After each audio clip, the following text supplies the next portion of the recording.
নমস্কার বন্ধুরা, আজও আমি একটা সুন্দর রেসিপি আপনাদের সাথে শেয়ার করব। ভিডিওটি স্কিপ না করে সম্পূর্ণ দেখতে থাকুন। রেসিপিটার জন্য প্রথমে কড়াইতে দিয়ে দিয়েছি পরিমাণ মতো জল, স্বাদ মতো নুন, আর দিয়ে দিয়েছি সামান্য একটু হলুদের গুঁড়া। এবার এখানে দিয়ে দেব কেটে রাখা কাঁচকলার খোসা। কাঁচকলার খোসাগুলো কেটে আমি প্রথমেই হলুদ জলে রেখেছিলাম, তাই এগুলো কালো হয়নি। এবারে কাঁচকলার মুখগুলোও আমি ফেলে দিইনি, সেগুলোও এখানে নিয়ে নিয়েছি। এটা আমি কিছুক্ষণ সেদ্ধ হতে দেব। এটা সেদ্ধ হয়ে গিয়েছে, আপনারা দেখতেই পাচ্ছেন, আর কলাগুলো কিন্তু একটুও কালো হয়ে যায়নি। এবার এটা আমি ছেঁকে ছাঁকনি দিয়ে তুলে নেব। এবার কড়াইতে দিয়ে দেবো আমি পরিমাণ মতো সরিষার তেল, আর এখানে আমি অ্যাড করে দেব 2টি শুকনো লঙ্কা, আর দিয়ে দেব কয়েক কোয়া রসুন, আর দিয়ে দেবো সামান্য একটু গোটা জিরা। এই সমস্ত উপকরণ খুব ভালো করে আমি ভেজে নেব কড়াইতে। এগুলো খুব ভালো করে ভাজা হয়ে গিয়েছে।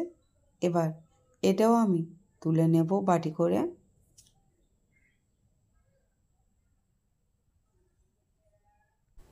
এখানে আমি মিক্সি নিয়ে নিয়েছি, আর যেগুলো আমি সেদ্ধ করে নিয়েছিলাম কাঁচকলার খোসাগুলো, সেটা এখানে অ্যাড করে দিয়েছি। এবার এখানে অ্যাড করে দিয়েছি গোটা জিরা, রসুন, আর একটি শুকনো লঙ্কা। এগুলো আমি একসঙ্গে পেস্ট বানিয়ে নেব। চলে যাব নেক্সট স্টেপে। কড়াইতে দিয়ে দিচ্ছি আরও একটু সরিষার তেল, আর এখানে ফোড়নের জন্য দিয়ে দেব কালো জিরা, আর যে কাঁচকলার খোসাটা আমি পেস্ট বানিয়ে নিয়েছিলাম সেটা এখানে অ্যাড করে খুব ভালো করে কষাতে থাকবো। এবার এখানে দিয়ে দেবো স্বাদ মতো নুন, আর দিয়ে দেবো সামান্য একটু হলুদের গুঁড়া। এটাতে খুব ভালো করে কষাতে থাকবো যাতে না এর মধ্যে একটু জল থাকে। এটা হয়ে গিয়েছে, এবার এটা নামিয়ে নেব। আর ঠিক কতটা সুন্দর হয়েছে দেখুন বন্ধুরা। এবার একটি শুকনো লঙ্কা আমি রেখে দিয়েছিলাম, সেটা ওপর থেকে দিয়ে দেব, আর দিয়ে দেব সামান্য একটু কাঁচা সরিষার তেল ওপর থেকে ছড়িয়ে। আমার কাঁচকলার খোসা ভর্তা রেডি। রেসিপিটি কেমন লাগলো তা অবশ্যই কমেন্ট করে জানাবেন বন্ধুরা। রেসিপিটি ভালো লাগলে লাইক, কমেন্ট, শেয়ার, সাবস্ক্রাইব অবশ্যই করবেন।